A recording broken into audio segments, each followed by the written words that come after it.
Hello, hello, hello,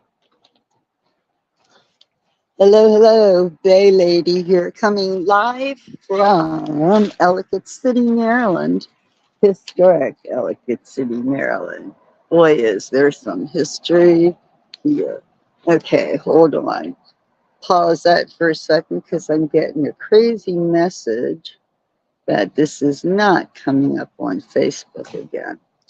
Oh boy, I'll tell you what is the issue? Okay.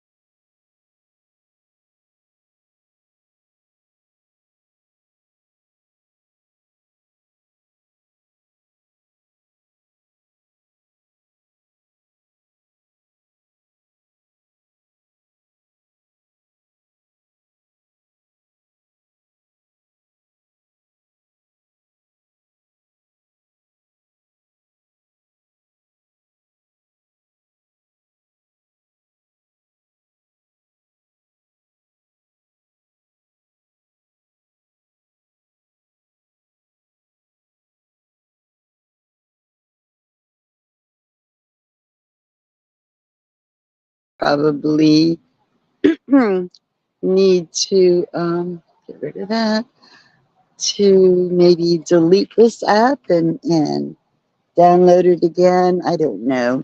Um, I'm using Streamlab. I don't know if anybody is familiar with that platform, but I use it for really one reason because it allows me to live stream on Facebook, YouTube, and Twitter simultaneously. And it also gets around the requirement on YouTube about having so many views and so many followers before you can live stream on YouTube. So that's why I put up with this. Sometimes it works and sometimes it doesn't, which it can be very annoying. So at any rate, I'm on here a little bit early because I wanted to check for things like that. So I'm glad I did. It's a beautiful day today. It really is. I think I'm going to walk up here and see something while I'm waiting. Still have 6 minutes before it's actually time to start. So there's a trail I'm curious about. As many times as I've been here, I've never been on this trail. I always wondered where it went. We're not going all the way there right now. I just want to see. Looks like there's a gate. Anyway, yeah, looks like there's a gate up there. Huh. Well, time to turn around and go back anyway. Back to where we came from. I'm on an elevated trail. The parking lot is below me. I had to walk up steps to get to the level that I'm presently at. So, how cool is that? Hello. Lots of friendly people in Ellicott City. And actually, I've been quite amazed the number of friendly people in Baltimore that you find downtown and at the Inner Harbor. A lot of friendly people. Not that I'm surprised, but I'm surprised. What can I say? Anyway, what time is it? Up 5 minutes till set time. Yay, hey, hey. Yeah, as I started to say, it's really a nice day. And I'm trying to get as much as of today as I can because tomorrow we're supposed to get a monsoon, a monsoon or a cyclone or some kind of tropical depression. They're not really sure, except it's got a name already, and I've forgotten what it is. So, but it's supposed to, starting this evening, bring us like my goodness, they were saying 3 to 5 inches of rain is supposed to pour. It's supposed to start tonight, go all through Saturday and into Sunday. And that all kind of sucks because we're there's a museum in Baltimore, the Irish Railroad Workers Museum. And tomorrow we're having a neighborhood tour. We're going to walk the path that the immigrants walked, going to work and to school and to market and things like that. So it's a lot of outdoors, and they're talking about gale force winds and heavy deluge. I haven't heard any updates from the museum. So anyway, it's supposed to be a really crappy weekend.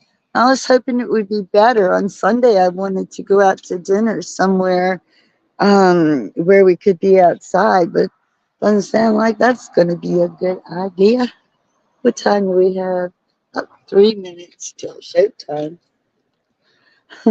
Back in the day, back in the year, um, to go to the movies, especially a drive-in movie, of which there are very few left today. But a drive-in movie was when everybody went to this movie, this space, this lot that had um, parking spaces with poles and speakers hanging on them. And you take the speaker off the pole and you put it in your car window, your side window, and you'd look up ahead at this ginormous screen and watch it. Now, it's nothing like today. There's nothing digital about it. It was an old, probably Super 8 movie projector that showed those movies. But anyway, the point of this little story, sorry about that, I do get distracted. The point is that, crap, I forgot. Oh, no, no, no, no. What was that point I was trying to make? I just got distracted. Um, Again, I'll think of it. And this time to start here. Anyway, what a nice day while it lasts. The sun keeps coming in and out. It's a lot of clouds out there. I guess it's preparing for this evening. Hey, Judy, how are you? How's it been? How's your week been? Mine's been mine's been good. I've been running a lot this week. Don't know why, just stuff, right? Oh, only got a minute till showtime. Oh, right, that's what I was trying to tell you. The drive-in movies, they would have like two features, right? But before they'd have cartoons and then two features. And in between the features, they would have this commercial and it was animated and they'd say, let's go to the lobby, or, to the snack bar. And then they'd be 4 minutes till showtime. Like at about, 10 minutes, they start counting down. And then there's an animation thing that goes with it, these little things jumping around to however many minutes it is till the movie comes back on. And see, that's to let that's to let everybody know. Whoops, oh, that's a cool looking car. That's to let everybody know to hurry up and do what you're doing, finish up and get back to your car because the show's about to begin. So, anywho, all right, here we are. All right, let me go into my spiel here. Hello, hello, hello. Bay Trippers. Sharon Schultz here, all lopsided, also known, or maybe better known, as the Day Lady. I live in the Chesapeake Bay region of Maryland, and I love the area around the bay. It's very beautiful. There's a lot of interesting places here, and that's why I became a guide, so I could have an excuse to go visit them all the time and show them off. So we are here in the first of a series of ghost tours. Okay, this is the Ellicott City um, ghost tour, uh, number one, part one.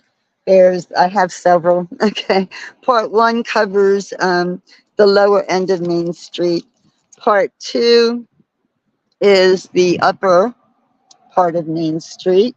And part three is the hill where the courthouse is and the Female School Institute. I'm about, okay. And speaking of the Female Institute, there's another couple tours that branch off of that, where we go to the ruins, and I have the diary of one young lady who attended school there in 1850 something. And then I have another series of letters from several of the girls who went to school, their letters that they write home to their parents and family. So that's pretty interesting too. I'm getting ready to introduce a third thing. So, yeah, well, I guess it would actually be number five. But anyway, have you ever heard of the zombie snowmen of Ellicott City? The Zombie Snowmen of Ellicott City. Yes, yes. There have been two books written about them. I have both in my possession, and we're going to do a tour when the weather gets a little bit cooler, more conducive to snowmen. Yeah, so I'm going to try that out. That should be fun. The books are hysterical. They're written by a local author here, so it's kind of interesting. He was trying to give an alternative to the other spooky Ellicott City stories. All right, so I'm going to turn the camera around here off me and onto you. Just takes a second to manually do this. It's not a quick flip like I wish it was, but what can I say? Open, here comes the sun to make it more difficult. All right, did that work? Yes, it did. Yay. Okay. All right. So where I am right now is kind of interesting. The trolley stop. Oh, come on. The trolley stop has been here since the 1700s as well. Most everything here came in the late 1700s or thereafter, but the trolley stop was actually a true trolley stop, and the building is a restaurant now. And I guess it's residential upstairs, but at one time it was restaurant and then a boarding house and an inn and things of that nature. And it was really convenient for the people that would stay here because the upper level of the building came out to where I'm standing, and that took you to the trolley stop, which was right here. You can see the remnants of the bridge right there where the trolley was. The trolley ran in the, I know a lot through the 1800s. It ran up to about 1936 maybe. And it ran between here, Ellicott City, Catonsville, which is the next town up in Baltimore.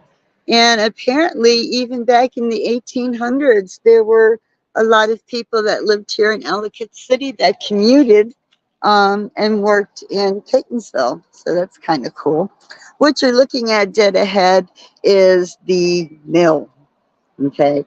Ellicott City, then it was known as Ellicott Mills, was founded in 1771 and incorporated in 1772 by the Ellicott brothers, three young men from Bucks County, Pennsylvania, who came to seek their fortune. They were looking for a place where they could build mills. Well, lo and behold, they discovered the Patapsco River, which was the perfect source for the electricity that they would need to power the mill. So, evidently, it worked. There's the mill. It's kind of closed now, so has been for years. So, let us make our way over there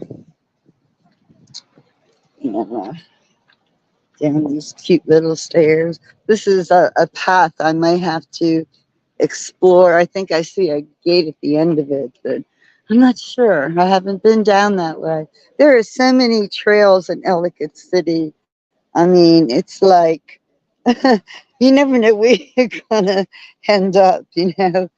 A last minute right turn could very well, put you in a whole nother neighborhood and atmosphere and everything else. Ellicott City has a lot of neat little pockets of fun. Pockets of fun. Bear with me for a moment because I need to get my cheat sheet out of this car. I um I have a booklet. Actually, I have 3 or 4 booklets on all of my Ellicott City tours because it's just so much information. But rest assured, I wrote these myself, so the information is my own research, you know, etc. So yeah, let me put my keys back in here, and we're gonna actually walk below the old trestle bridge, what used to be the old trestle bridge.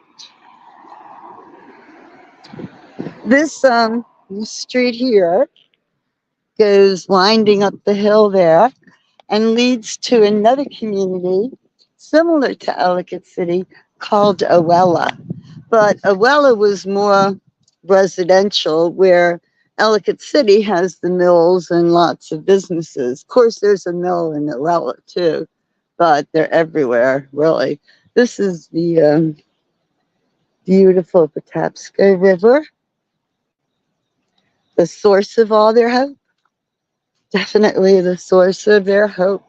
It was a large enough body of water to be able to support what they needed for the mills to keep them operational.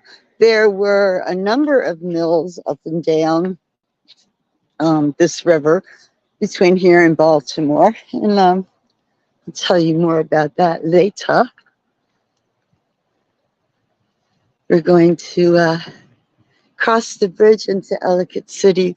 Here are the trestle walls that once carried the trolley across the Patapsco River and deposited. Well, of course, this was a trolley stop, obviously, right there. There was a stop there, but there was also a stop up on the railroad tracks, which you're going to see momentarily. There's a nice little park here. Nice little place to sit, rest your feet after a hike in the hills. Oh, they put a fence up. That was not there before. That was not there last time I was here. But they left it opening. Okay, that's all right too. Here's the bridge, the vehicle bridge that goes into Ellicott City. There you go. A lot of traffic today. Oh, is there a train coming? By George, I think there is. Whoa. Holy guacamole. Well, we may have to watch that. I hear it coming loud and clear, too. All right. But let's get up here on the track, or near the track. Oh, there it goes. CSX, a freight train. Unfortunately, passenger. One more. No? Unfortunately, passenger service was Um, oh gosh, I don't know. In the 50s, maybe they gave up on that. Not sure. And here we go. The official welcome signs. Welcome to Oella, founded in 1808. That's off to the right. Welcome to Ellicott City, established 1772, and that's off to the left here. It was settled in 1771, and then a year later it was officially incorporated. So last year in 2022, they saw Ellicott City celebrated 150 years. It's 150th anniversary. You know, how spectacular is that? Oh, my friends, you don't know what a treat this is. I never see trains coming through here, hardly ever. I saw one earlier in the spring, and that was the first I'd seen for a while. Here's a beautiful view of the Patapsco River as it winds its way to Oella. It goes right through Oella, right by their old mill. Let's see. Up ahead, the buildings that you're looking at, the lower building, the stone building, that belonged to one, that was the home of one of the Ellicott brothers. He built it for himself and his family. It was originally located over there, somewhere on the other side of the water. But actually, there were three homes, one for each of the brothers. This was the only one that survived the floods, and they moved it to the spot you're looking at here. Now, above it, you're probably saying, is that a castle? Well, it is supposed to look like one. It's called Angelo's Cottage or Angelo's Castle. It was named after Michelangelo. The person that designed the building was an artist of sorts. The top, if you look at the top of it, like from above, you can't tell this way, but it's shaped in form of a cross. It's very definable from the air, a cross.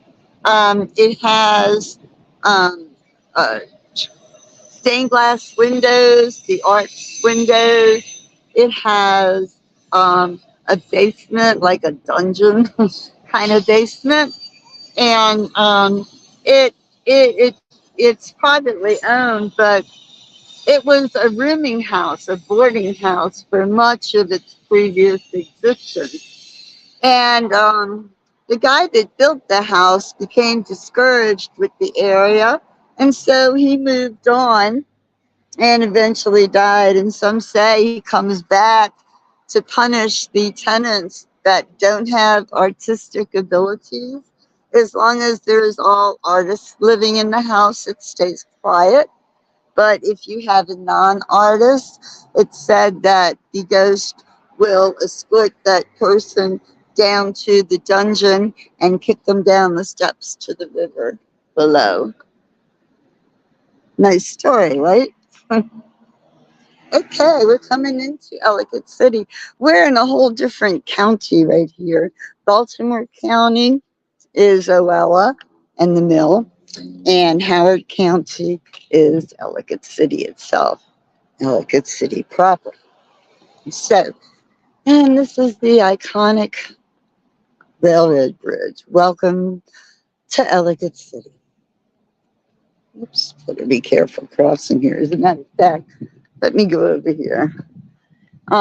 This little waterway here is important to make a note of. Okay. It empties into the Patapsco River. Okay. It comes from uphill, way uphill, up that way. The thing about Ellicott City is that, well, I don't know. It's been a very tenacious community. The people that live here are true survivors. They are proud of their community. They work for their community. When the Ellicott brothers arrived, they had the right idea. Okay, they found a place that would support the business of the mills, whether it be textile mills or flour mills or whatever. They found the perfect location to support that. Okay, because of the river. So they began to build this town around the river. Um, the town is kind of nestled in like a little sheltered valley. There are 7 hills in Ellicott City, and they surround the city. That's why you have multi-level. As you look up at some of the streets, you see multi-levels of homes going on up the hill. A lot of the buildings, like the ones you're looking at right now, the backs of those buildings are built into the hills. The hills are made of granite, a particular kind of granite that is conducive to otherworldly things. It's got a certain kind of crystal that kind of traps, harnesses memories that it's exposed to. Most of the buildings in Ellicott City are built from this very granite. There was a granite mine, and so all of the stone that you see reflects that. Well, the combination of the rock and the water is what makes Ellicott City one of the most haunted places in America. The paranormal activity here is incredibly high, incredibly active, always, always has been, always will be. It's just kind of like a thing, a trick of fate, basically. So the city is quite historic. It had an early, beginning in the late 1770s. But what is remarkable is that they're still here despite all the odds. The booming community, the success of the businesses comes with a price. Okay, we'll get into that a little bit more. Let's see. Right now, I am sitting in front of the Railroad Museum. Okay. Turn around, get a good view of it. Ooh. Okay, the B&O Railroad Station. This, you're looking at the very first railroad station in the U.S.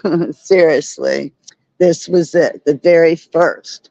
The first built and the longest still standing as well, obviously.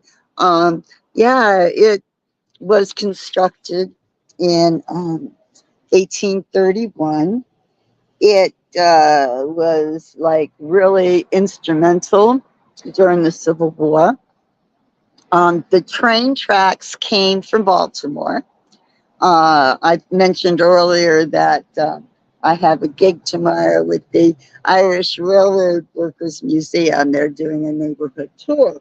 And they worked on the train. They worked on the station. They worked at Mount Clair Station in Baltimore.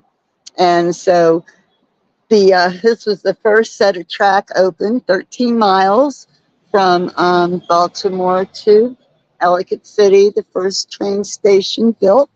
Now it's a museum, very nice museum. It's decorated as it would have been back in the day, back in the mid 1800s, I believe. So, kind of an interesting place. I tried to do a tour from in there. The signal was not happening. So one of these days I'll go on in there and just, well, I did kind of record one little tour, but I was just sort of kind of playing, and that was all I ended up with. So, anywho, looking around at Ellicott City, you can see the buildings. Some of them have been standing here forever, for sure. Okay, so ghost stories, right? This area where I am, this town square kind of place, is the spookiest. Okay, I think this area here and the Female Institute hold the candle for the most paranormal activities, I do believe. Okay, so here at the Railroad Museum, I got a couple stories for you. They were running passenger service up until 1950. Now it's used as a museum, as I said, and sometimes they do Civil War reenactments here in Ellicott City because, as I said, it was very instrumental during that war because of the proximity to the railroad, which I'll get into in a minute a little bit more. Um, at one point, one of the programs that they had here, it was late, and the reenactors were camping out here in the museum. They were staying there, and so one guy couldn't sleep. Right, just needed some air. Probably more needed a cigarette. Anyway, he couldn't sleep, so he went outside for a smoke. There wasn't a moon that night, okay? And apparently there was a little bit of a fog as well. Well, out of the fog comes this old man who's walking his dog. And so the men spoke, and the the newcomer, the soldier, telling the tale of a soldier who was shot while walking the picket line with his dog. He said that the man died of his wounds soon after, and his dog stopped eating and died of grief. The conversation ended and the men parted ways. But as the reenactor watched the old man walk away, he saw his clothing change to that of a Civil War soldier, and he gained a pep in his step. And the dog became frisky as a pup as the pair walked off into the fog. The next morning, the reenactor described the man that he saw to his peers, and nobody could identify him. So it was pretty much assumed that it must have been a ghost, a figment of their imagination. What else? Across the street, the green building, that used to be the Phoenix Emporium, a really good restaurant. But that poor building, it's truly a miracle, a wonder of the world that it's still standing. Because when Ellicott City floods, you're looking at it right here, and you can even see the low-lying areas. But anyway, back when it was the Phoenix Emporium, there was a worker, one of the people that worked in the restaurant, and he was walking to work, and he's coming along this way, right? And his work's right there, and he sees this little kid sitting over here at the railroad station, and he's kind of sniffling, and the guy, the kind-hearted young man, says to the child, "What's wrong? What's wrong?" And the child wanted his mommy. So the kind-hearted kid grabs the little boy's hand and walks him across the street to where he was supposed to be at work, and so he could, find a way to find the child's mommy. Well, the child disappeared before they were halfway across. Okay, poof, gone. All right. There's a reason for, as I said, for the hauntings and the things that happen here. In I mean, they had fires that have devastated parts of Main Street. The floods are incredible. the floods are so numerous. It's just totally amazing. But I'll get more to that. The a modern day tragedy that happened. That railroad bridge that you're looking at right there. It was summertime 2012, I think, 2012. Two 19-year-old women, young women, were sitting up there on that trestle with their cell phones, dangling their feet over the side, taking selfies, posting them on social media, all of that. And, well, long came a train carrying coal. Why did the coal train overturn right in that very spot where those two young ladies were sitting? It crushed them. It killed them. They died. What a freak thing. But that's par for Ellicott City. Right? The railroad, the bridge, and the water, not to mention a little bit of fire here and there. You're looking at right there, you're looking at the old Patapsco Hotel. It has a door that opens on that third level, and passengers can come out onto the railroad bridge and walk over here to the station to wait for a train. That was back in the day when passengers would be waiting for the train. Again, there hasn't been passenger service here in like a bazillion years, right? Um, Also, there was another hotel, the Railroad Hotel. It was used for the railroad workers. The railroad had it built, and it was, as I said, used by railroad workers. Let's see. I guess I better wait for it to look. So, so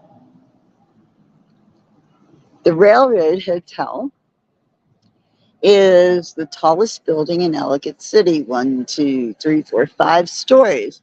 And look at the tiny little skinny building next to it. Is that not the craziest thing? Really? The building again, mostly of stone, the granite, right? And there are stories about this too, especially during the Civil War. You know, I've learned recently that a lot of the prisoners, the soldiers that were captured during the Civil War, didn't fare very well. Um, I found that out because my great grandfather was one such person that died in a Confederate prison in Richmond, Virginia. Anyway, this building here played a very prominent role in the history of Ellicott City. Ellicott City had their own military. It was called the Patapsco Guard. Okay. Now, when the Civil War broke out, Maryland was torn into being a border state. A lot of the people were for the North, and a lot of the people were for South. It even um, it even split families, brother against brother, and such. So the Patapsco Guard was just really occupying this building because they wanted to make sure that Maryland stayed, um, close to the North and not be affiliated with the South because, I mean, the South, the Confederacy's headquarters was in Richmond, Virginia, and then Washington, D.C. was the Union headquarters. And here's Maryland, right smack dab in the middle. So the Union forces scarfed her up first before the Confederates could. Anyway, oh God, there's so many ghost stories from this building. It's kind of interesting. They kept the Confederate prisoners up on the top floor, fifth floor. The conditions were not fit for anyone, really. The Patapsco Guard had their headquarters on the third and fourth floors, okay, and then all the prisoners above. And they had a few prisoners, and in a small area. The building, let's see, is over 200 years old. So at the time, especially during the winters, the health of the POWs was in question. Many, many, many died from malaria. Well, not malaria, dysentery, and I mean, just all kinds of ailments. And so it's assumed that many of those people that died on that fifth floor, their spirits are lingering. People have seen, like, let's see, some of the things people have seen is like there was a vision of a stagecoach curling out of the inside wall onto the street here. They said a woman in Victorian dress they spotted up on the fifth floor. And apparently, at some point, there was a woman who was murdered in this building, but they haven't been able to totally verify it. This is one of my favorite buildings in Ellicott City. I'll show you more in a minute. I want you to see this. I got a good story for this, okay? Now remember, okay, this was an inn, right, back during the Civil War. And anyway, there had been some Union troops guarding the viaduct, the bridge over the Patapsco down more towards Baltimore. Okay, and they also had Confederate soldiers that they were holding there for transfer to wherever, maybe here, I don't know. So one of them, there was a Confederate soldier that had escaped, a young guy, and decided he was going to follow the railroad tracks, thinking that it will lead him home, back to the South or whatever. However, the railroad tracks ended here in Ellicott City. It hadn't gotten too much further then. And so he found himself here surrounded by Union soldiers.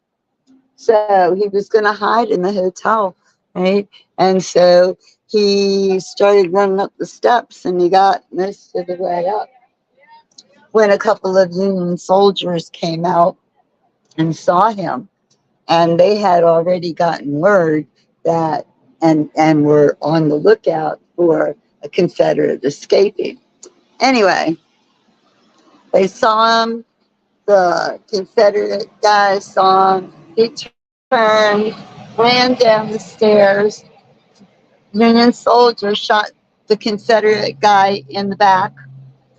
Knocked him. The blast hit him so hard that he bounced down the steps and was dead before he hit the bottom. So now, granite, right? See, granite, rock, right? Water down there, river, okay. On moonless nights, it is said that if you're coming by and it's a moonless night, you will see it replay. You will see the soldier tumble down the steps and lay flat, eyes staring up. I haven't seen it, but that's the legend. And I have no reason not to believe whoever thinks they saw that. Because Because there really are some strange things going on in Ellicott City. Yeah, Judy, I know. I love this city too. I used to work here. I got married on the courthouse lawn many, many years ago. This building, the Forget Me Not Factory, is 3 stories tall, right? The back wall is the rock. Let's get over here. They have some really cool things here. But check out the back wall. Check out the rock. Right? Many of the buildings are built into it. They have such cute stuff. When my granddaughters were into fairies, we used to come here. Okay, let's see what is next on my list. It's getting noisy with that.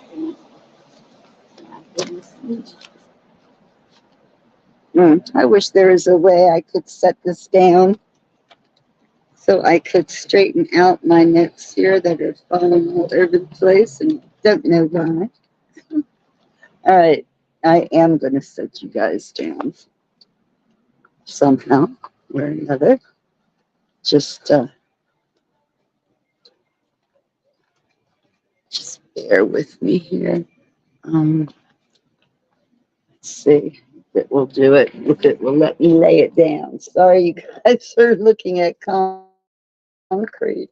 Isn't it pretty? Look at all the pretty stones. Sorry. Sorry. Oh, see, my papers fell out. That's what happened. How dare they? Sorry, guys. I'll be right there. Just a little bit of housekeeping here. So, nib it. Okay. All right, there we go. Ooh, sorry about that. All right, so we did that. And we did this. Yes. Okay. So, next up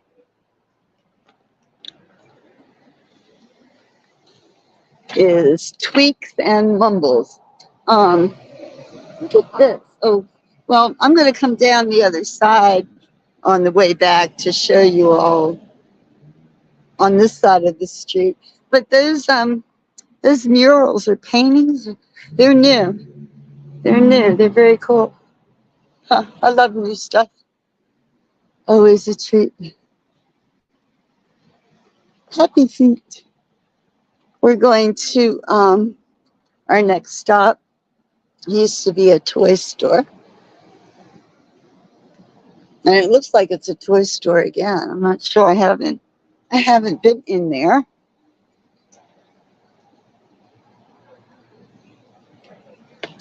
There's a distillery bar. Okay. Jackie's Dollhouses and Miniatures. Okay. So this building, okay, was actually 2 houses put together. It's been like a private home. It's been, let's see if I can get her better. Oh, look, there's a doll in the window. Huh. It's been a private home. It's been a grocery store, jewelry store. There's a Chinese laundry, and like a lot of things, right? But as I was saying about the soldiers, the Confederate prisoners that were that died from disease in the other building. Well, that disease was kind of ravaging Ellicott City at the time. It was the winter of 1864, and it was a very harsh winter. I've heard it about here. I've heard it in Richmond, where my great-grandfather died. Very, very harsh winter in 1864. So the typhoid fever was running rampant through Ellicott City. They had a 60% fatality rate that year. So the people that lived here, Joseph and Elizabeth Merkel, lived here with their three children, Sean, Lisa, and 4-year-old Colin. All three siblings contracted the disease. They got the fever and they died in the spring, cold, damp spring. Apparently, as the story unfolded, the heartbroken parents nursed the children themselves and watched helplessly as they worsened. They nursed them in the room, one of the rooms upstairs. So eventually, the parents moved away, and the building became a toy store again. And so now people have seen when the building is quiet and everybody's gone home, basically, they've seen the children's spirit come alive in the form of blue herbs or orbs, blue orbs. It's said that in the dead of night, the children would creep downstairs from their bedroom to play with the toys and warm themselves by a phantom fireplace. And passersby would see the fireplace flames flickering. And then, as soon as they would look closer, the orbs would dissolve as they passed through the ceiling, going back up to the bedroom. So, kind of a sad little story. I wonder if they're still in there playing or what have you. Next building coming up.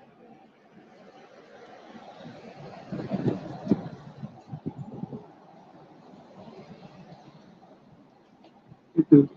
There's a nice clothing.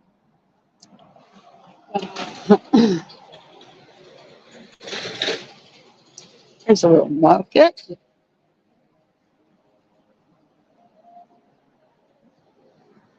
Okay, the Center Lodge number 40, chartered 1843.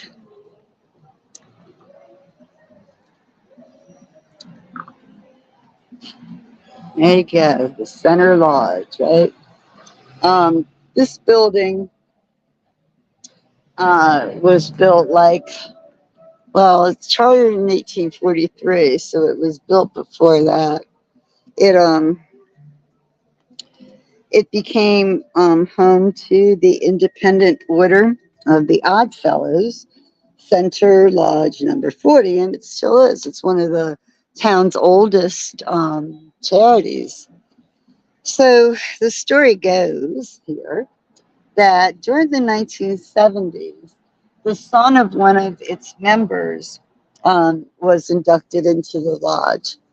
And he was so grateful for the honor, his name was Tom, that he made it his mission to set up the meeting room upstairs with the, table and chairs for their weekly meetings and then tear them down again afterward. So that was his job. And he would be there already and greet everybody as they arrived to the meeting. Well, one evening while he was driving home, a vehicle crossed the center line on the roadway, hit him head on, and killed him instantly. Um, when his lodge brothers heard about the accident, they decided to call the meeting, not have it that week. And then at the last minute, they decided, well, you know what? He would want us to do that. So they went in there and come to find out, in this pretty, come to find out, um, they, everything was set up for the meeting for them. And they didn't know who did it. Well, obviously, it was Tom. And, okay, the people that lived in the building, they said like about 10 minutes before, no, about 30 minutes before the members were supposed to arrive, they would hear scraping on the floor above, like furniture being moved around. So that was pretty cool, right? So now we'll cross over here.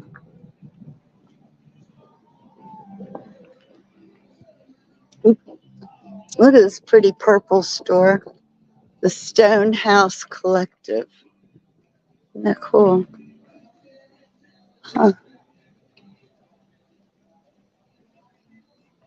Hi. It's a cute little shop.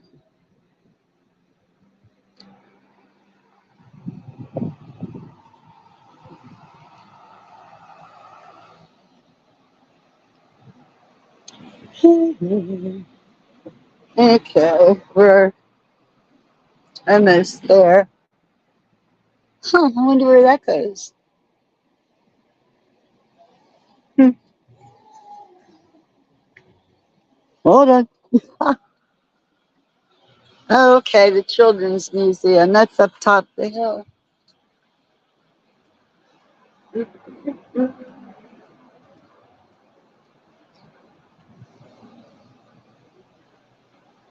Yeah, I love this town. I mean, the architecture here is just crazy. I mean, look at the that pink and blue house with the black wrought iron. I mean, that is such a nice touch, right? And then look at the windows on this building. Look at that round window over the door, and all the others are arched. That is like magnificent construction for real.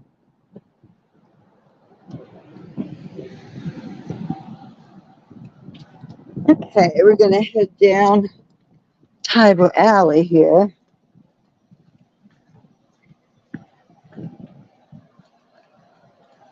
Now I can tell you about the water, but first we go down the alley. I want to see these. This is new. This is new. Look at this. Well done. Wow. That's a nice interpretation. Look, and it got everything in. There's the train station. You got the church up above it.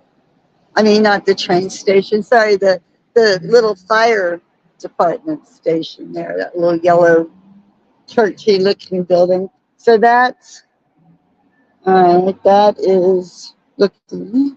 And then this one, I guess this must be the lower end. How cool. Very cool. Okay, welcome to Tiber Alley. Tiber Alley. Okay, remember, remember the water that I showed you that was running along next to the railroad station, and then it was emptying into the Patapsco River. Well, where did that water come from, right? Would you believe it comes from under the houses? No wonder they flood. Actually, yeah, they have had some horrific floods here. The last two, oh my goodness, were 2016 and 2018. And those floods were caused by the this very river, the Tiber River, where it begins up atop one of the hills. The water just came rushing down and filled the river faster than the river could take it away, and so everything flooded. And normally the floods are generated upriver by something that occurs on the Patapsco itself, or it could be a simple rainstorm. Like we're expecting a lot of rain tomorrow, so that river is going to rise. Okay, they may even flood tomorrow. I don't know. Looks like they're ready though. Look, sandbags. Okay, this is this is how people in Ellicott City live. It's about the sandbags, right? This here, this cute little park, is the smallest park in the county. This is it. It's all it is. It's official, but it's teeny weeny tiny, right? The Antique Depot um, has some stories which I'll get to. I am going to go around this way, though. I want to show you another way the water kind of passes through. And and notice, look at the steel beams, steel goiters. Is that what they're called? Goiters. They look like the twisty ones from the World Trade Center from 9/11. We've got a lot of monuments around here that are made of that twisted steel, but incredible. So can you imagine this as a raging river, right? Not raging too bad right now, but it has been known to. As a matter of fact, okay, think about it. How did those branches get wedged up there? Hmm? Anyone want to venture a guess as to how that wood got wedged up under that house? Oh, could it be when the water brought it there? The raging river. Craziness. Yes. Okay. Here's something very interesting for you. Right here, Easton and Sons. Easton and Sons Funeral Home. Easton and Sons Funeral Home. It is one, or was one of four, count them, four funeral homes in Ellicott City. Four. Little town, Main Street. That's it. Beginning to end. Four funeral homes in that small space, right? Well, they are kept busy, unfortunately. Very busy. Um,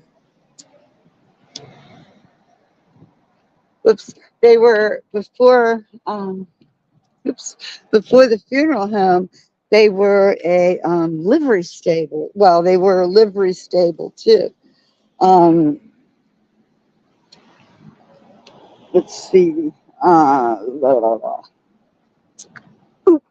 I'm trying to pay attention to where I'm walking here. We're back at the Railroad Museum, but I want to show you these buildings across the street, the Antique Depot. Okay, this is good. So, all right. So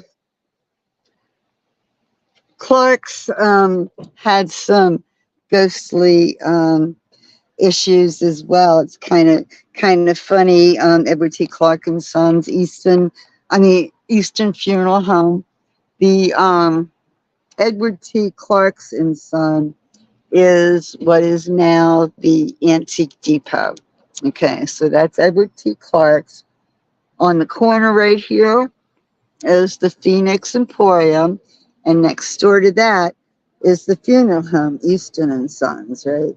So the funeral home has been a lot of different things, coffee shop, um, all kinds of little businesses as the, funeral home years, had distance put behind it. Well, one of the one of the one of the employees there was working when a woman entered the shop and just stopped dead with a funny look on her face. She smelled formaldehyde. Formaldehyde, right? Yeah. So they said that when she realized and they told her, she never came back. Interesting.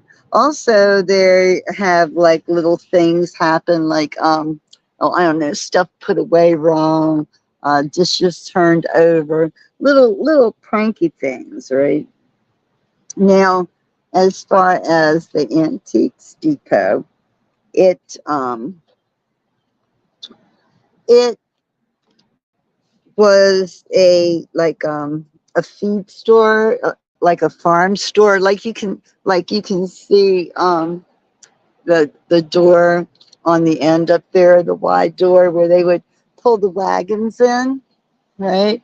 So and so they had feed their farming supplies, a blacksmith. They were all types of things like that. And so when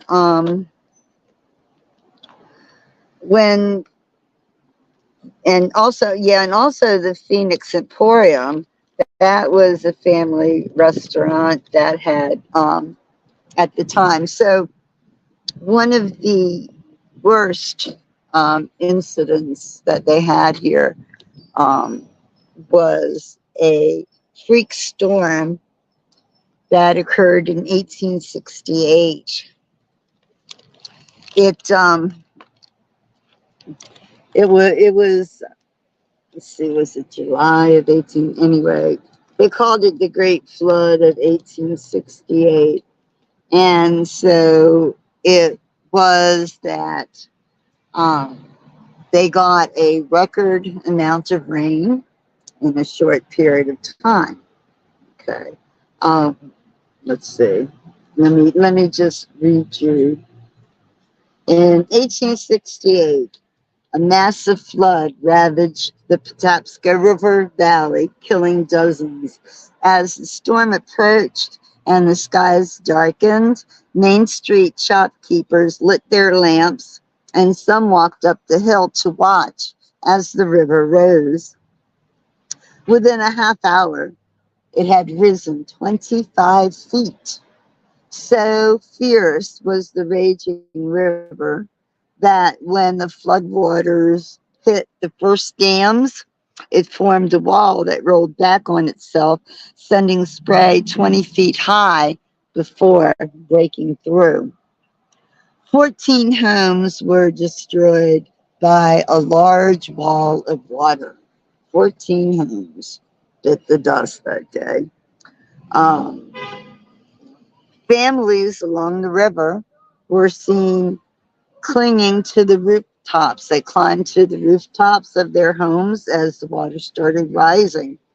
One family was that of Dr. Thomas Owings, his wife, 6 children, and a family of servants, and they lived in one of the new 3-story frame houses in the center of a similar row of similar houses in a row on a small island that was right near the mill. The good doctor was returning home from a house call when the first floodwaters hit the granite factory upriver. Um,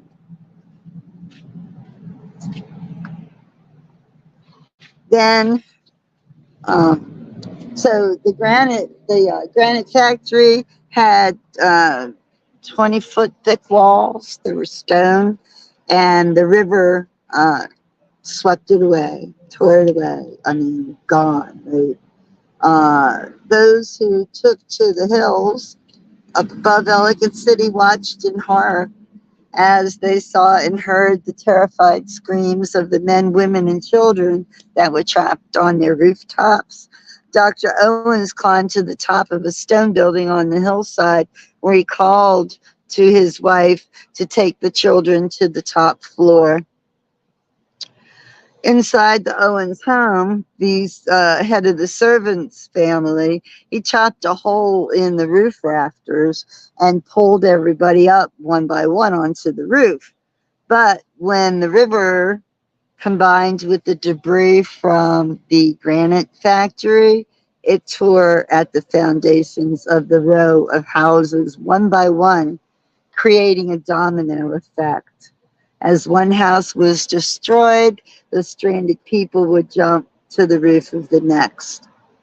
Dr. Owens counted between 16 and 19 people clinging to the roof when his house began to collapse and they all jumped to the next one.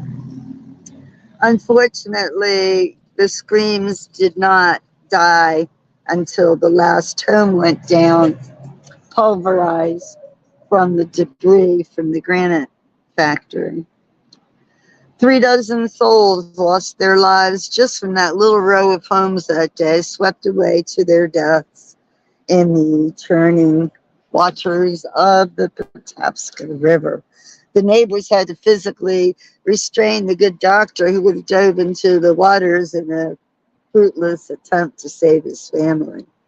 So, when that occurred, many of the victims were brought here to Clark's livery stable and to the Phoenix Emporium so that their bodies could be laid out and identified. So that is the reason why this area is so active. And even in modern times, people have died in floods here. So it's just kind of all these forces coming together that create the phenomenon that makes Ellicott City one of the most haunted places on Earth. Um, the antique depot there, Clark's, it's not without its ghosts either. Sometimes in the evening, employees have said that they could hear two little girls. They assume the voices of two little girls giggling, like when it's quiet, they hear them giggling. So, could it be they were victims of one of the floods? Hard telling. Hard telling. So there you have it. There you have the stories about the ghosts here in the lower portion of Ellicott City. I will schedule another tour for the upper end of Main Street, and then the Female Institute. I'm sorry, then Mount Misery Hill, and then the Female Institute. And then by then, we can probably do Zombie Snowman. Yay! Should be interesting at any rate. So, thank you so much. If you're watching this later or watching it now, I hope you enjoy it. If you enjoy, hold on, my videos and my crazy little tours, uh, your support is welcome by oops, hold on, I'm trying to get the camera changed around here. Your support is always welcome. Oh, come on.